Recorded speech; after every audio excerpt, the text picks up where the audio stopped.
It was 2 a.m.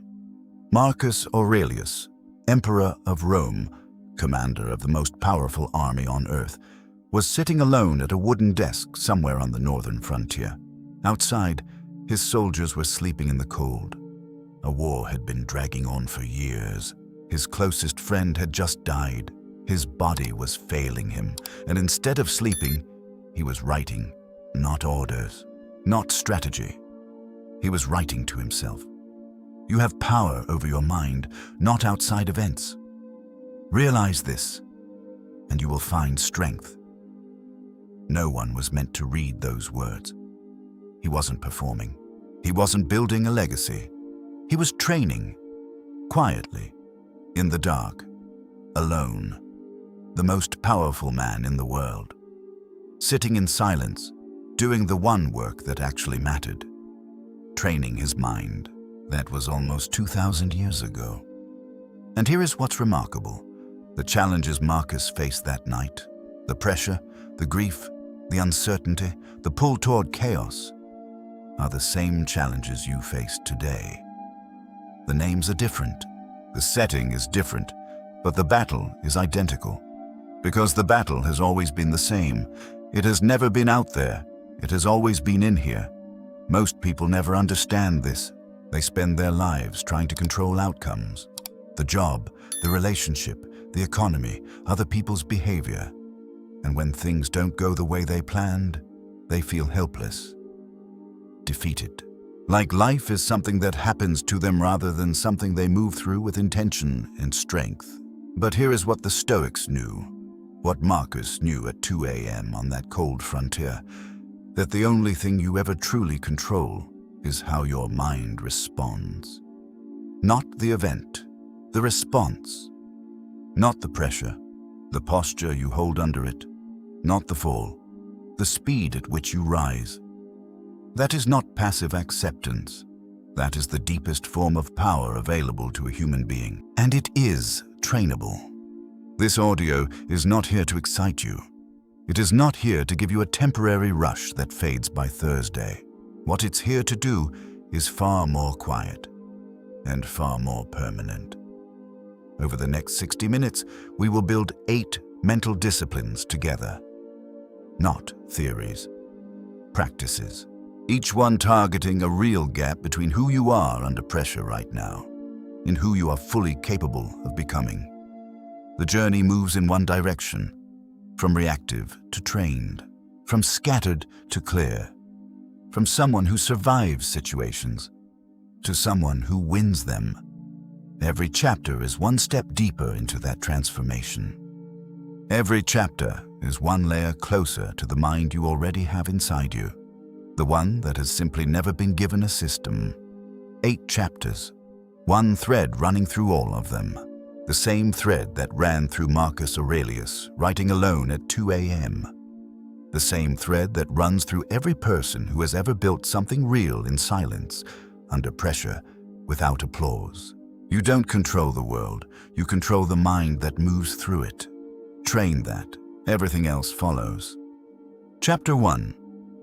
Win the morning, own the day. It's 6:47 a.m. Your alarm went off 17 minutes ago. You hit snooze once, maybe twice. Now you're lying there, phone already in hand, thumb moving before your eyes have fully adjusted to the light. A text from last night you missed.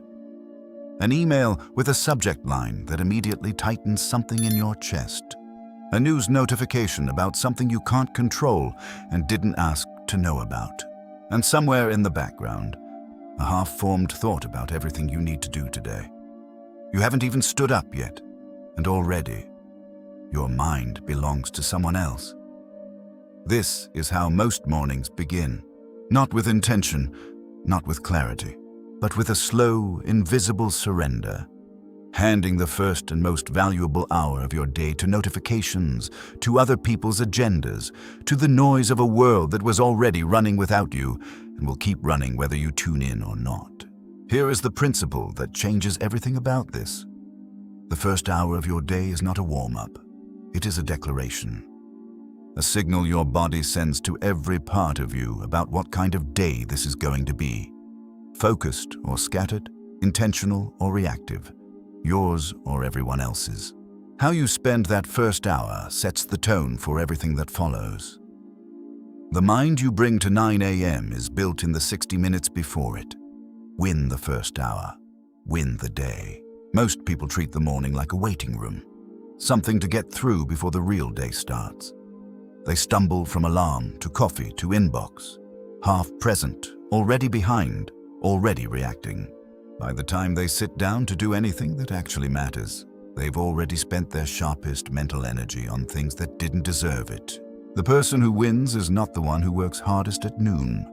It's the one who protected their mind at 6 a.m. Picture two people waking up at the same time. 6 a.m. Same city, same kind of Tuesday. The first one reaches for their phone.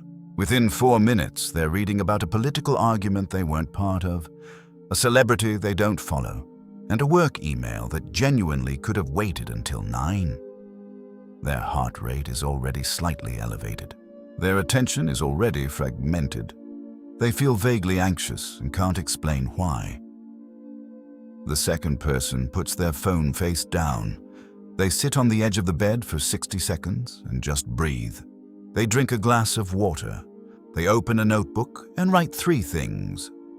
Not a to-do list, not goals for the year, just 3 specific things they intend to accomplish today. Then they say 3 statements out loud, not affirmations pulled from a poster. Statements of intent. I will finish the report. I will not check my phone during lunch. I will train at 5 p.m. regardless of how I feel. Specific, grounded, theirs. By 7 a.m., the first person is already reacting. The second person is already leading. Their own mind, their own day, their own life. That gap, built in 60 minutes, will determine almost everything about how that Tuesday unfolds. Here's the practice. 3 things. Simple enough to start today, powerful enough to change everything if you hold them. First, no phone for the first 60 minutes after waking. Not 60 minutes after you feel like it. 60 minutes from the moment your alarm goes off. Your brain in the first hour of the day is in a uniquely receptive state. What you feed it in those 60 minutes shapes your baseline for everything that follows. Feed it noise and reaction, you get a reactive day. Feed it silence and intention, you get a directed one. Guard that window. It is the most valuable hour you have. Second, write your 3 priorities. Not 10. Not a full task list. 3.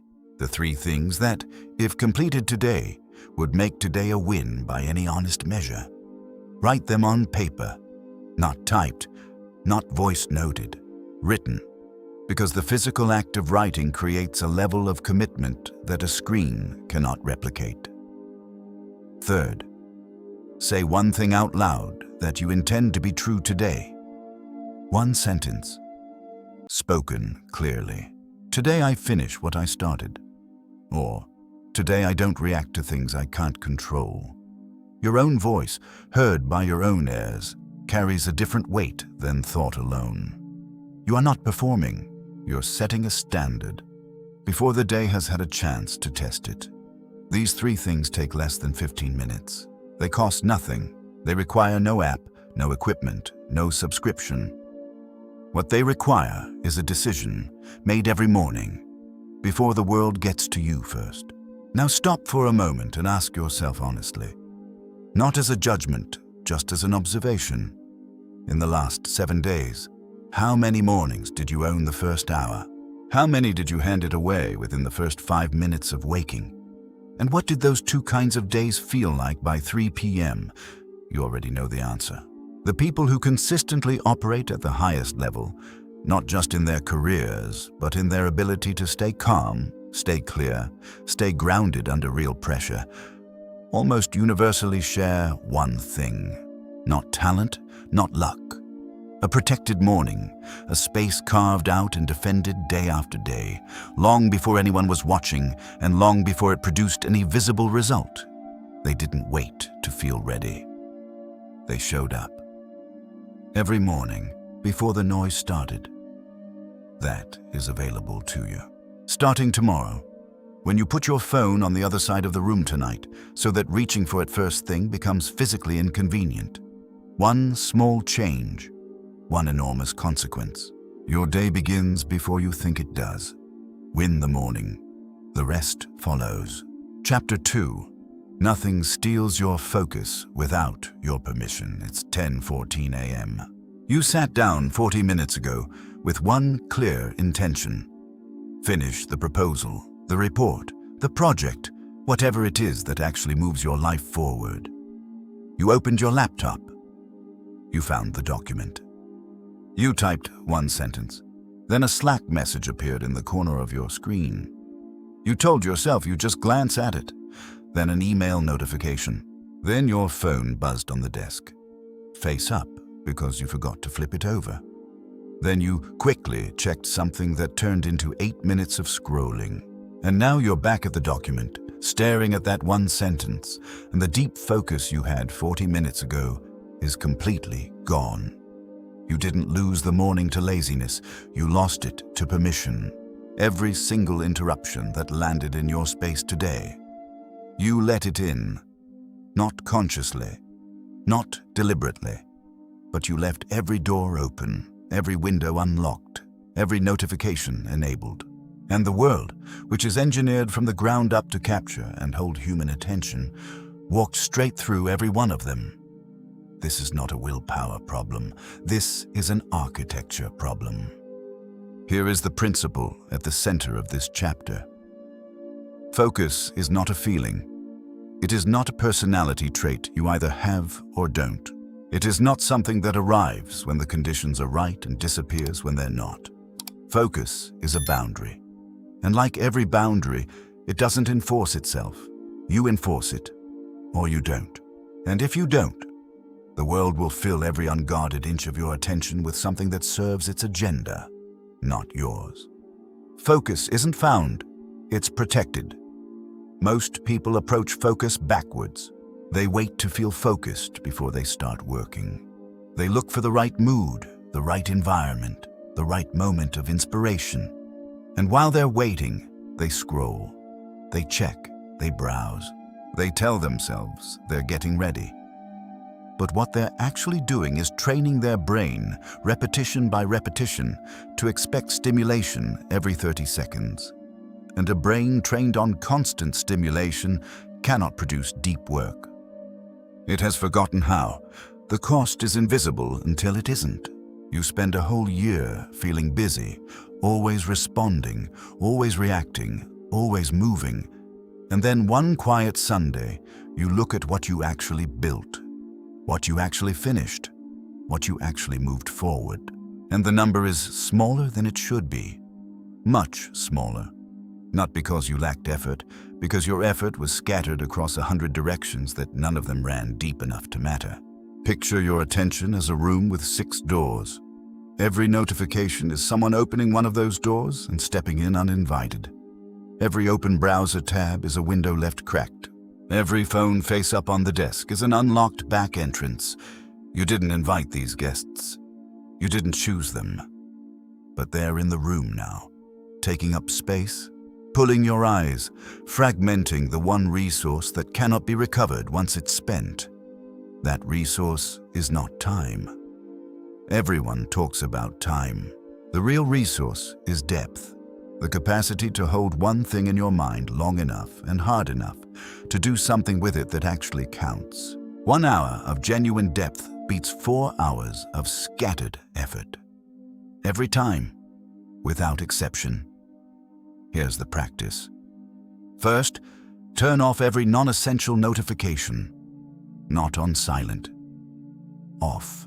Email, social media, news apps, everything except calls from people who would constitute a genuine emergency.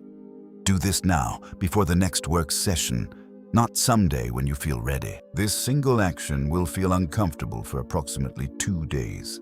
After that, it will feel like the most obvious decision you ever made. Second, work in protected blocks. 90 minutes, phone in another room, one task, nothing else open. Not 60 minutes, not "I'll try to focus." 90 minutes committed with a clear start and a clear end. Your brain needs time to descend into depth. The first 20 minutes of any focused session are often the hardest. Most people quit before they get there. Don't. Stay in the chair. The depth arrives. Third, clear your physical space before you begin. This is not a productivity cliché, it is neuroscience. Visual clutter competes for the same cognitive bandwidth as the work in front of you. A clear desk is not about aesthetics. It is about giving your brain one fewer thing to process so it can put everything into the thing that matters. 2 minutes of clearing before you start will return 10 minutes of sharper thinking during. Now the question that matters, and sit with this honestly rather than answering it quickly. Look at yesterday. From the moment you started your first task to the moment you ended your last, how many times did you break your own focus? Not how many times were you interrupted. How many times did you interrupt yourself? How many times did you reach for the phone without any incoming notification prompting you to? How many times did you open a browser tab, not because you needed information, but because something in you wanted an exit from the difficulty of the work? That number, whatever it is not a character flaw. It is a habit. Habits can be replaced, but only once you see them clearly.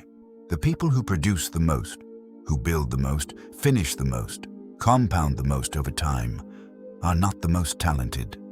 They are the most protected.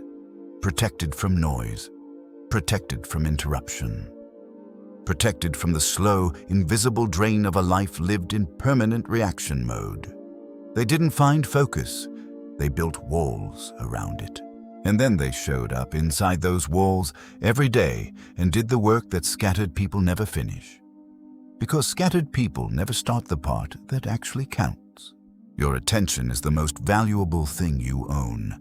Nothing takes it without your permission. Stop giving that permission away. Chapter 3. Nobody's coming to save you.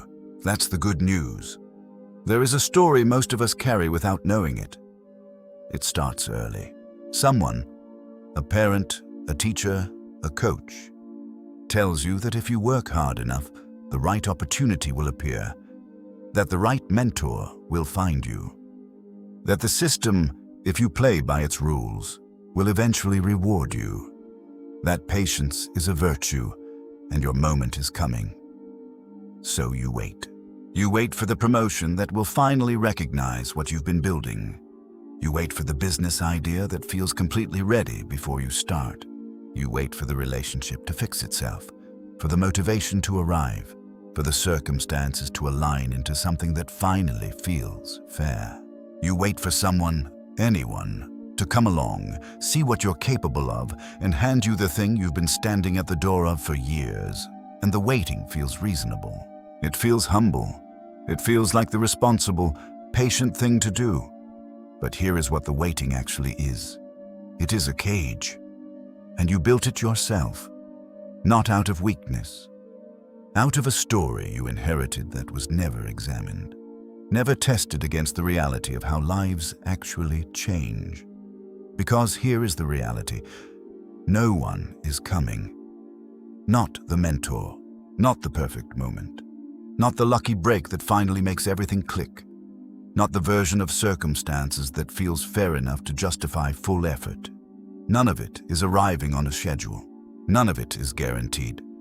And every day you spend waiting for rescue is a day you are choosing, at the deepest level, not to move. That is the hard truth of this chapter. Now, here is the other side of it. The part that changes everything. The day you truly accept that no one is coming is not a dark day. It is the most clarifying, most energizing, most directionally powerful day of your life. Because the moment you stop waiting for an external force to unlock your potential, you realize that the lock was never on the outside. It was always in here. And you have had the key the entire time. This is not motivational language. This is the mechanism by which every person who has ever built something real, in silence, without a safety net, without someone handing them the blueprint, actually began. Not with inspiration, with acceptance, with the clear-eyed, unromantic decision that this is mine to do and I am the only one who is going to do it. Picture a soldier separated from his unit in hostile territory. He has two choices. He can sit down, conserve energy, and wait for backup that may or may not come. Or he can assess what he has, his training, his terrain, his next viable move, and begin. The soldiers who survive are never the ones who waited for perfect conditions. They are the ones who decided, with incomplete information and zero guarantees, to move anyway. That soldier is you. That territory is your life. The longer you wait for conditions to be right, the more the terrain shifts beneath you. Time does not pause while you prepare.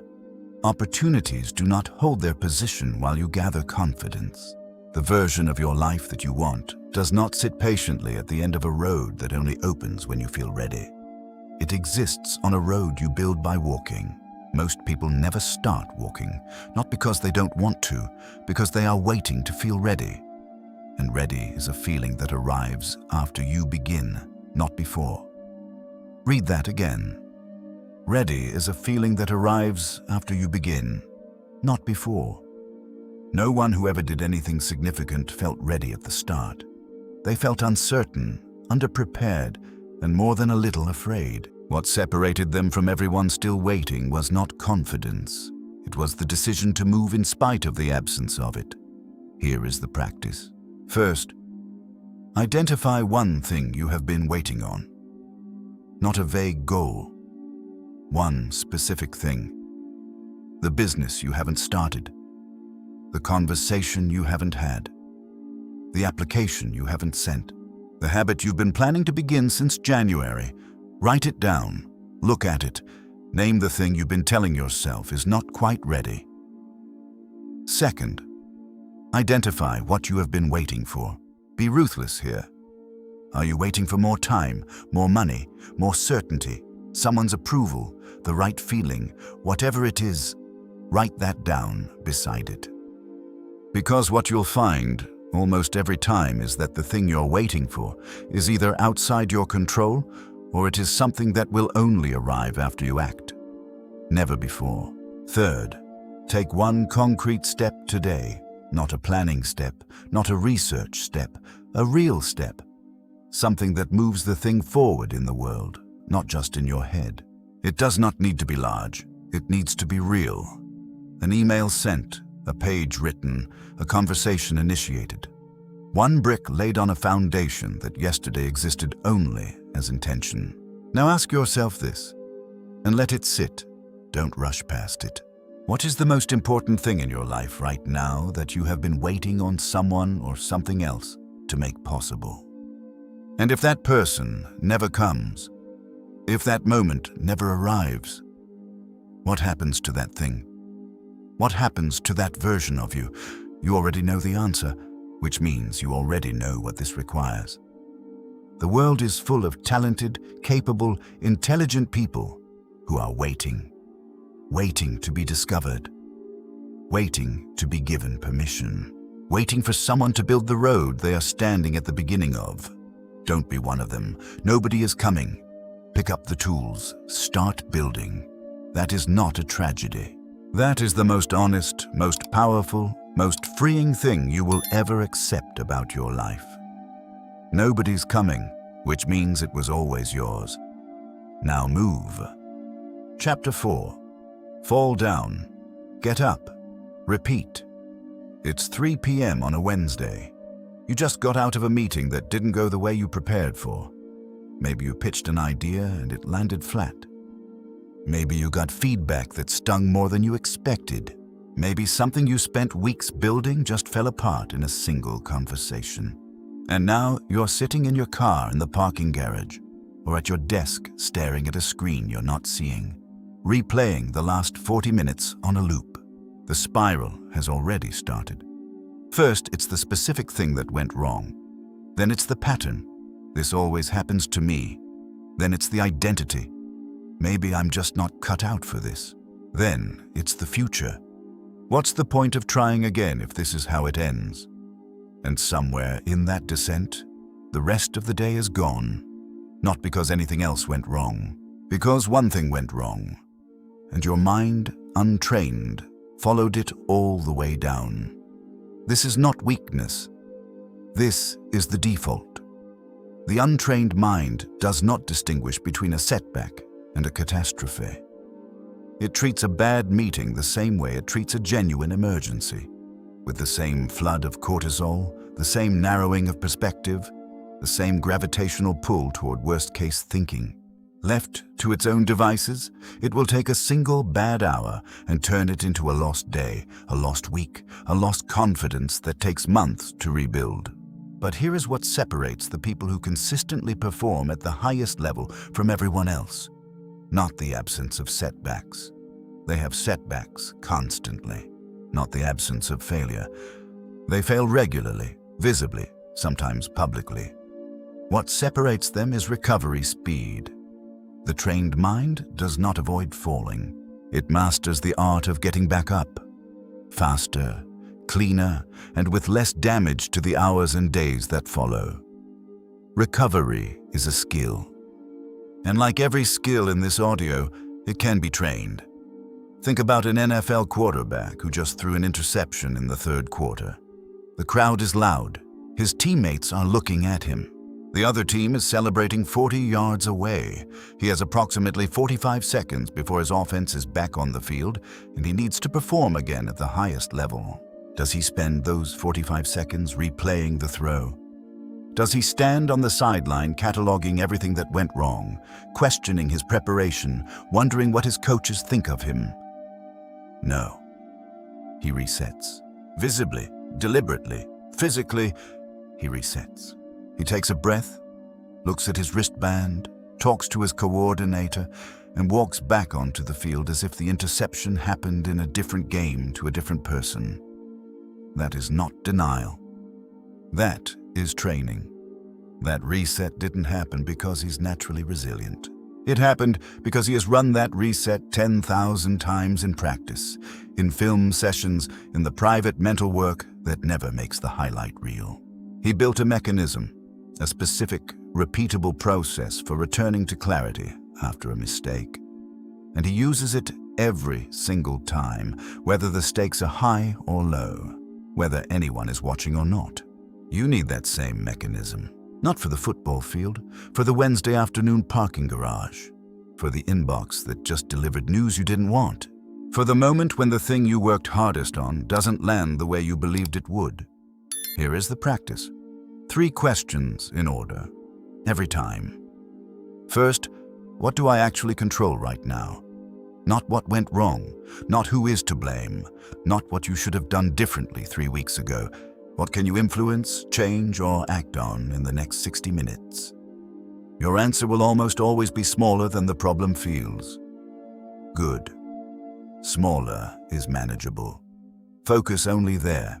Second, what is this teaching me? Not as a consolation, as a genuine audit. Every setback contains information. A pitch that didn't land tells you something about your audience, your framing, or your timing. A project that fell apart tells you something about your planning, your communication, or your assumptions. Extract the lesson fast, not to punish yourself with it, but to use it. The faster you find the signal in the failure, the faster the failure becomes useful instead of just painful. Third, what is my next move? 1 step, not the full recovery plan, not the revised strategy. 1 concrete action you can take in the next hour that moves you forward, however slightly, from where you are right now. An email, a conversation, a revised draft. 1 brick. The goal is not to solve everything. The goal is to break the paralysis, because motion, even small motion, interrupts the spiral. 3 questions. Run them in order, every time. Now the reflection that matters. And be honest with yourself here, because the honest answer is the useful one. Think about your last real setback. Not a minor inconvenience, a genuine one, something that knocked you off course. How long did you stay down? How many hours or days did that one event cost you beyond its actual impact? And looking back now, was that time in the spiral useful? Did the replaying, the ruminating, the questioning produce anything that made you better? Or did it simply extend the damage of one bad moment across a much larger portion of your life? That extension is optional. It has always been optional. The setback itself, you may not have chosen that. But the duration of the spiral? That is yours to control. And every time you choose to cut it short, every time you run the 3 questions and return to motion faster than the time before, you are building something. A shorter fuse between falling and rising. A reflex that, over months and years, becomes so fast and so automatic that the people around you will mistake it for toughness. It is not toughness. It is training. Fall down, get up. Repeat until getting up is the only thing your mind knows how to do next. Chapter 5. The calmer you are, the more you win. Think about the last time the stakes were genuinely high. A job interview for something you actually wanted. A difficult conversation you had been putting off for weeks. A presentation in front of people whose opinion of you mattered. A moment where the outcome was real. The pressure was real, and everything you had prepared for was suddenly being tested all at once. What happened inside you? For most people, the answer is some version of the same thing. The mind speeds up. The body tightens. The chest gets heavier. The throat gets slightly dry. Thoughts that were clear 10 minutes ago in the car suddenly scatter. Words that came easily in rehearsal now feel slippery and uncertain. And beneath all of it, a quiet, corrosive fear that right now, in this moment, when it matters most, you're going to perform below the level you know you're capable of. And then, sometimes, you do. Not because you weren't prepared, not because you didn't care, because your nervous system, untrained for high-stakes situations, treated the pressure as a threat rather than a signal. And a mind running on threat response cannot access its full capability. It narrows, it contracts, it prioritizes survival over performance. And in a job interview, or boardroom, or difficult conversation, survival mode is the worst possible mode to be in. This is the gap that costs most people more than they ever calculate, not the gap between their effort and the effort of their competitors. The gap between who they are in low-stakes moments and who they become under pressure. Here is the principle that closes that gap. Calm is not the absence of pressure. Calm is a trained response to pressure. It is not a personality trait distributed unevenly at birth. Some people naturally cool, others naturally anxious. It is a skill, a conditioned reflex built through specific, repeatable practice until the nervous system learns, at a cellular level, that pressure is not a threat. It is a signal that this moment matters. And moments that matter deserve your clearest thinking, not your most reactive. The calmer you are, the more access you have to everything you've built.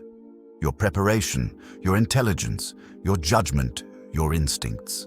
All of it sits behind a door that panic locks and calm opens. Think about an emergency room physician at a level 1 trauma center in Houston. When the doors open and a critical patient comes through, that physician does not have the option of performing below their capability. The stakes are absolute. The pressure is total. And yet, they perform, not despite the pressure, through it. With a clarity and precision that looks, from the outside, almost like the absence of feeling. It is not the absence of feeling. They feel everything. What they have trained is the response. Every simulation, every high-pressure case, every moment of difficulty they stayed present through instead of retreating from, all of it built a nervous system that treats urgency as a condition to operate in, not a signal to shut down. That conditioning is available to you, not in a hospital, in the exact situations your life places you in every week, Here is the practice. First, the 4x4 reset. When pressure peaks, before you speak, before you decide, before you react, run this sequence. Inhale for 4 counts. Hold for 4 counts. Exhale for 4 counts. Pause for 4 seconds before your next action. This is not a relaxation technique. It is a pattern interrupt. A deliberate break in the chain between stimulus and response that buys your prefrontal cortex enough time to come back online before your amygdala makes a decision it will regret. 4 seconds is not a long time. In a high-stakes moment, it is everything. Second, name what you feel. Out loud if possible. Internally if not. Research from UCLA shows that labeling an emotion, simply saying or thinking, "I feel anxious" or "I feel under pressure," reduces the intensity of that emotion measurably and almost immediately. Not because naming it makes it smaller, because naming it shifts processing from the reactive part of your brain to the observing part. You move from being inside the feeling to being the person noticing the feeling. That shift is the difference between reacting and responding. Third, anchor to one next action. Not the full problem. Not the entire conversation or presentation or negotiation. One next thing. The first sentence. The first question. The first step. The mind under pressure needs a single point of focus. Give it one, and it will follow. Give it everything at once, and it will freeze. Now sit with this question, and let it be uncomfortable if it needs to be. Where in your life right now is pressure consistently making you smaller than you are? Not occasionally. Consistently. The meeting you dread every week. The relationship where you always say less than you mean. The opportunity you keep not pursuing because the stakes feel too high to risk performing below your own standard. Where is the gap between who you are in private and who you become when it counts? That gap is not fixed. It is not permanent. It is not who you are. It is where your training hasn't reached yet. The people who seem calm under fire, who seem to think clearly when everyone around them is tightening, who seem to perform their best exactly when the pressure is highest, were not born that way. They built it, repetition by repetition, reset by reset. Every time they chose to stay present in a difficult moment instead of contracting away from it, they laid one more layer of conditioning that made the next difficult moment slightly more manageable. Over months, over years, that compounding becomes character. Pressure does not reveal who you are. It reveals how far your training has reached. Stay calm, not because the situation doesn't matter, because it does. Chapter 6. Your unfinished list is lying to you. Open your notes app or your journal, or just sit quietly for a moment and let your memory do the work. Think about the things you were going to do. The business idea you outlined last spring and never moved past the outline. The book you started reading in January and left face down on the nightstand somewhere around chapter 4. The fitness habit you committed to after Thanksgiving, held for 11 days and quietly dropped without ceremony or acknowledgement. The difficult conversation you've been meaning to have for 3 months. The one you rehearse in the shower and then never initiate. The creative project, the side income, the skill you were going to develop, the relationship you were going to invest in more. They're all still there. Not on a list somewhere. Inside you. Sitting quietly in the background of your days like open tabs that never got closed. Consuming a small but steady portion of your mental energy every single hour, whether you're consciously thinking about them or not. This is what most people never understand about unfinished commitments. The damage is not just practical. It is not just that the project didn't get done or the habit didn't stick. The deeper damage is psychological, and it compounds silently over years. Because every time you make a commitment to yourself and don't follow through, you register a data point. Your brain notes it, files it. And gradually, beneath the level of conscious thought, a belief begins to form. The belief that you are someone who doesn't finish things, not as a dramatic declaration. You never say it to yourself in those words. It lives quieter than that. It shows up as a slight hesitation before you commit to something new. A small voice that asks, before you begin, whether this one will be different from all the others. A baseline reduction in the trust you extend to your own future self. Because your own past self has let you down enough times that optimism now requires effort. That belief, unexamined, unspoken, built from 100 small broken promises, becomes a ceiling. And it is one of the most common ceilings that capable, intelligent, hardworking people never identify as the thing holding them back. Here is the principle. You do not build confidence by starting things. You build it by finishing them, especially when finishing is hard, especially when the initial excitement has faded, especially when no one is watching and there is no external pressure keeping you accountable. Every completion is a deposit into the account of self-trust. Every abandonment is a withdrawal. And most people, without realizing it, have been running that account into deficit for years. Confidence is not something you find. It is something you earn from yourself through evidence. Picture someone who has started and abandoned enough things to fill a notebook. From the outside, this person looks like a serial beginner, always launching, always curious, always on to the next thing. From the inside, it sounds like this. I don't trust myself to follow through. I know I'll be excited for a week. I know I'll find a reason to stop. I've done it enough times to know how this ends. That internal voice is not pessimism, it is pattern recognition. And the only thing that rewrites a pattern is a different outcome. Repeated enough times to constitute new evidence. One finish, then another, then another. That is how the voice changes. Here is the practice. First, write down your 3 most significant unfinished commitments right now. Not everything on your list.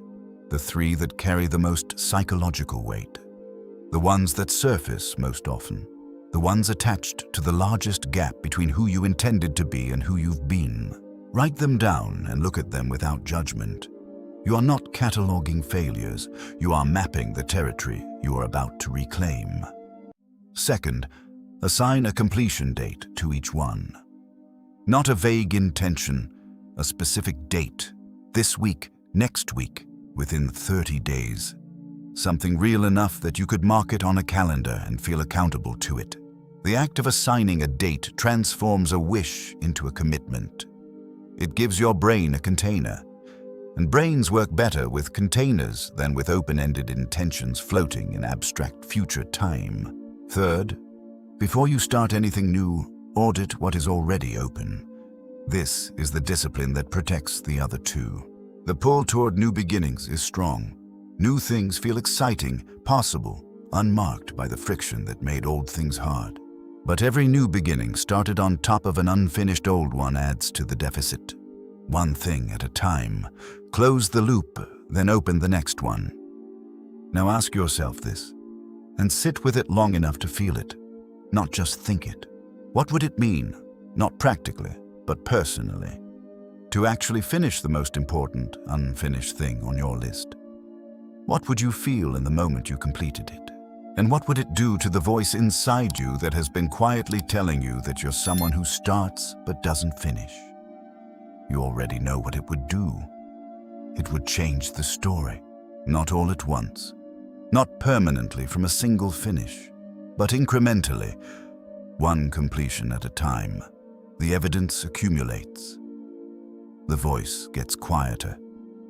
The hesitation before beginning shrinks. The trust you extend to your own future self grows, because your past self has started finally to keep its word. Finish what you start, not for the outcome, not for the recognition, for what it builds inside you every single time you do. Chapter 7. Private wins build. Public power. Nobody saw it. That's the point. It was a Tuesday evening in November. No deadline, no accountability partner, no one expecting anything from you by morning. The workout you had committed to at the start of the week was sitting there, and every reasonable part of you had already constructed the case for skipping it. You were tired. You had worked a full day. It was cold outside. You would make up for it Thursday. Nobody would know, and you did it anyway.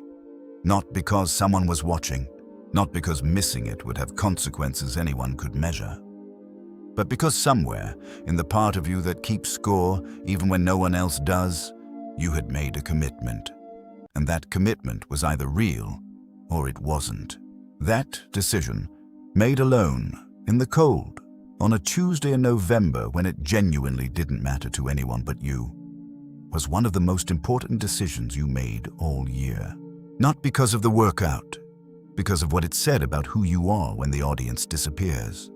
Most people perform well under observation. Give them a deadline, a manager, a social commitment, an audience of any kind, and they show up. They deliver. They meet the standard, but remove the external pressure. Take away the eyes, the accountability, the consequence of being seen to fail, and something shifts. The effort drops. The standard softens. The corner gets cut in ways that feel small in the moment and significant over time. This is not a character indictment. It is a design flaw in how most people have built their relationship with discipline. They have outsourced their standards to their environment.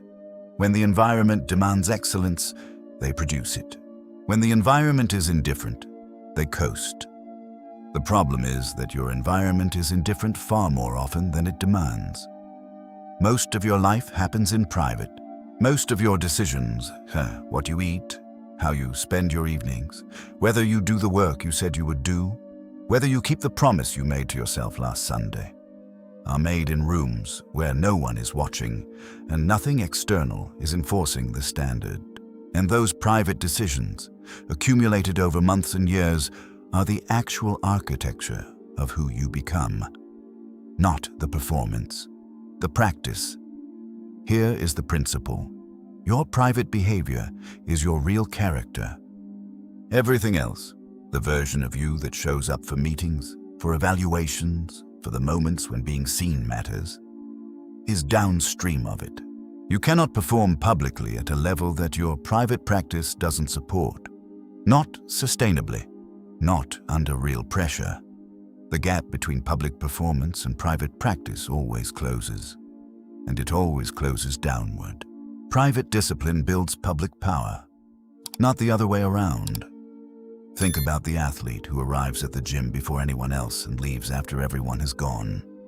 Not because their contract requires it, not because a coach is watching, because the standard they hold in private is higher than anything the external environment demands of them. And when the game arrives, when the crowd is loud and the moment is real and everyone is watching, they don't rise to the occasion. They fall to their training. And their training, built in private over thousands of unwitnessed hours, is exceptional. What you do when no one is watching is not a small thing. It is the thing. It is the foundation that every public result is built on. And the people who seem to perform effortlessly under pressure, who seem to have reserves of composure and capability that others don't, are almost always people whose private practice is something most people never see and never know about. Here is the practice. First, make one promise to yourself today that no one else will know about. Specific, concrete, completable today. Not a grand commitment. A small one. The kind that requires nothing except your own follow-through. Keep it, not because anyone will check, because you will know. And the part of you that keeps score will register it. One more data point that you are someone whose word to themselves means something. Second, hold your standard on a low-stakes day. Pick a day this week. Not a day with a deadline, not a day when external pressure is high. And perform on that day as if everything depended on it. Full effort, full presence, full standard. No one needs to know. That's the exercise. Perform at your highest level precisely because there is no external reason to. Third, build a private wins practice. At the end of each day, write down 3 things you did that no one saw. Not accomplishments for public record, private decisions where you held the standard when it would have been easy not to. This practice does 2 things simultaneously. It trains your attention toward the private behavior that actually builds character, and it creates evidence, a growing record of who you are when the audience is gone, that gradually becomes the most reliable source of self-trust you have. Now ask yourself honestly. And this question deserves more than a quick answer. Who are you when no one is watching? Not who you intend to be. Not who you are on your best days when everything is aligned and the motivation is high. Who are you on a random Wednesday evening when you're tired? When no one is keeping score, when the only person you could possibly disappoint is yourself? Is that person someone you're proud of? If the answer is yes, protect that, guard it. It is your most valuable asset. If the answer is not yet, then you know exactly where the real work is. Not in the public moments, in the private ones. Win there first. Everything else is downstream. Chapter 8. Stop trying. Start becoming. You have been here before. The fresh start, the new plan, the version of yourself you decided, with genuine conviction, that you were finally going to become. Maybe it was January. Maybe it was after a conversation that shook something loose in you, or a moment of clarity at 2 a.m. when everything felt suddenly simple and possible. You wrote it down. You meant it. You started. And for a while, it worked. The habit held.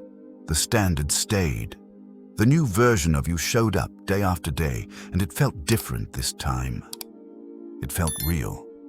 You told yourself this was the turning point. The moment the old patterns finally broke and something new took root. Then somewhere around day 9, or day 14, or day 22, it stopped. Not with a dramatic decision, not with a conscious choice to quit. It just faded. A missed day that became 2. A rationalization that felt reasonable in the moment. A gradual drift back toward the familiar, the comfortable, the default. And before you fully registered what was happening, you were back where you started, or close enough that the distance felt demoralizing.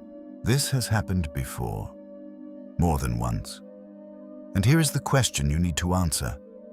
Not defensively, but honestly, because the honest answer is the only one that actually helps. Why does this keep happening? Not because you lack discipline, not because you don't want it enough, not because the goal was wrong or the timing was off. It keeps happening because of something more fundamental. Something that no amount of motivation, planning, or accountability can fix on its own. You have been trying to act like a different person without becoming one. And trying is exhausting.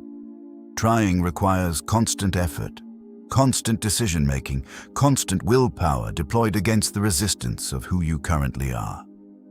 Trying is swimming upstream, sustainable for a sprint, unsustainable for a life. Every morning you wake up and try to be disciplined is a morning you are fighting your own identity. And identity wins. Always. In the long run, identity wins every time. This is the insight that changes the entire game. The goal is not to try harder. The goal is to change the story you tell yourself about who you are. Because behavior follows identity, not the other way around. You do not act your way to a belief. You believe your way to an action. And when the belief changes, when the identity shifts at the level where it actually lives, not as an aspiration, but as a simple description of who you are, the behavior stops being an effort and starts being an expression. You do not decide every morning whether to brush your teeth. You do not motivate yourself to do it. You do not reward yourself afterward. You do not need an accountability partner to make sure it happens. It happens because it is simply part of who you are. So woven into your self-concept that skipping it would feel like a violation of something real. That is the target. Not discipline as a daily battle. Discipline as identity. Not effort as something you produce under pressure. Effort as something you express because it is consistent with who you have become. And here is how identity actually changes. Not through insight, not through intention, not through the quality of your resolution. Through repetition. Specifically, through repetition that continues past the point where motivation has faded. Past the point where it feels meaningful. Past the point where anyone is noticing or rewarding the consistency. Repetition in the absence of feeling. That is where identity is built. Every time you show up when you don't feel like it, you cast a vote for the person you are becoming. One vote doesn't change an election, but 10 votes, 50 votes, 100 votes, cast consistently, without drama, without waiting for conditions to be right. Those votes accumulate into a majority, and the majority becomes the default. The default becomes the identity. The identity becomes the behavior that no longer requires effort because it no longer requires a decision. Here is the practice. First, choose 3 non-negotiable daily behaviors. Not 10. Not a full self-improvement protocol. 3. Small enough to be genuinely sustainable, specific enough to be unambiguous, meaningful enough to matter. These are not goals. They are the minimum expression of who you are deciding to be. Guard them as if breaking them costs something real, because it does. Every broken non-negotiable is a vote against the identity you are trying to build. Second, hold them for 30 days without exception. Not 30 perfect days. 30 consecutive days of showing up, even imperfectly, even minimally, even on the days when the version you produce is a fraction of what you're capable of. The point is not quality in the early days. The point is continuity. You are training the identity, not the performance. Show up. That's the entire standard for now. Third, when the old pattern surfaces, replace the behavior within 3 seconds. No deliberation, no negotiation with yourself. No, just this once. 3 seconds. The window before the rational mind constructs a justification for the easier choice. Feel the pull. Acknowledge it. Choose differently. Fast. The speed matters because hesitation is where old identities regain their footing. Now ask yourself this, and let the question carry its full weight. If the 3 behaviors you chose became permanent, fully automatic, effortless, simply part of who you are, who would you be in 2 years? Not what would you have achieved. Who would you be? What would you think of yourself? How would you move through the world differently? That person is not far away. They are one identity shift away. Not a trying shift, a becoming shift. Stop trying to be them. Show up today and tomorrow and the day after, until one morning you wake up and realize, without drama, without announcement, that the trying stopped somewhere along the way, and the becoming already happened. The work was never out there. Marcus Aurelius never published his journals, what we now call meditations. One of the most widely read philosophical texts in human history, translated into dozens of languages, carried in the pockets of soldiers and CEOs and ordinary people searching for something solid to hold on to, was never meant to be read by anyone other than the man who wrote it. He wasn't writing for posterity. He wasn't building a legacy. He was doing the only work that ever truly mattered to him. The daily, unglamorous, deeply private work of training his own mind. 2,000 years later, you are doing the same work. Not because someone is watching, not because there is a credential waiting at the end, or a moment when the world acknowledges that you have arrived. You are doing this work because somewhere in you, beneath the noise and the distraction and the accumulated weight of everything you have been reacting to, there is a version of yourself that you have always known was possible.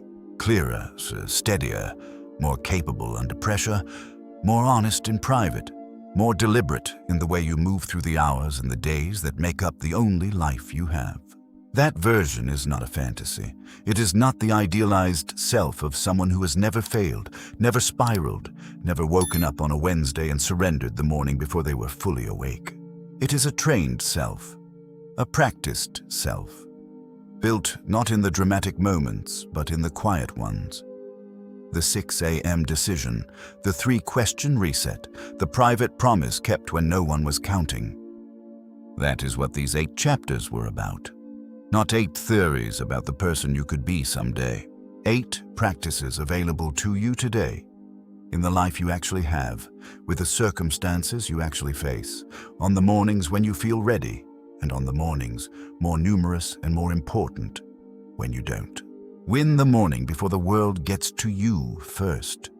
Protect your focus like it is the most valuable resource you own, because it is. Accept fully and without resentment that nobody is coming, and let that acceptance be the most liberating thing you have ever felt.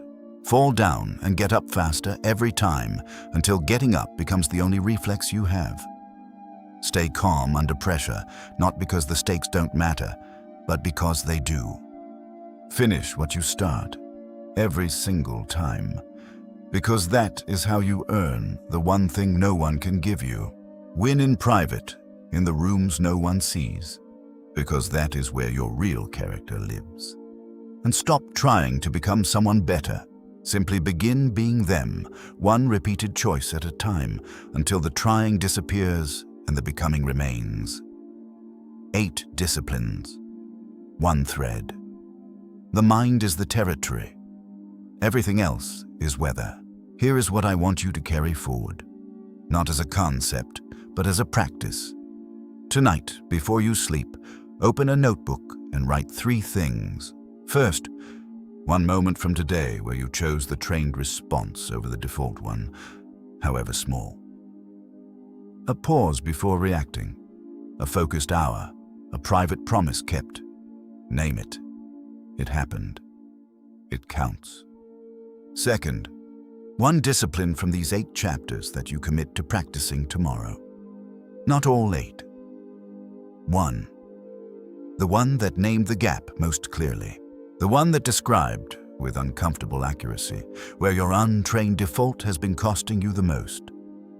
Third, 1 sentence about who you are becoming. Not who you want to be someday. Who you are right now in the process of becoming. Present tense, first person. Write it as if it is already true. Because at the level of identity, the decision to become something precedes the evidence of it. Do this for 30 days. Not perfectly, consistently. And then, share 1 thing, not for validation, not for the metrics. Share 1 insight from this audio that landed differently than you expected, with a friend, a colleague, a family member who you know is carrying the same quiet struggle. The Stoic tradition was never meant to be solitary.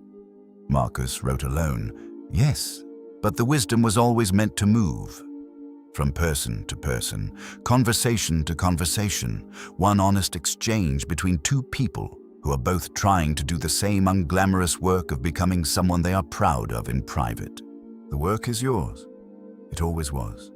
Nobody is coming to do it for you, and that, as you now know, is the best news you will ever receive. Train your mind in the quiet, in the private, in the ordinary moments that add up to everything. The world will keep testing you. It will keep offering noise, distraction, comparison, pressure, and 100 daily invitations to react instead of respond. Your only answer, every single day, is the same. Show up. Do the work. Become the person. The rest follows.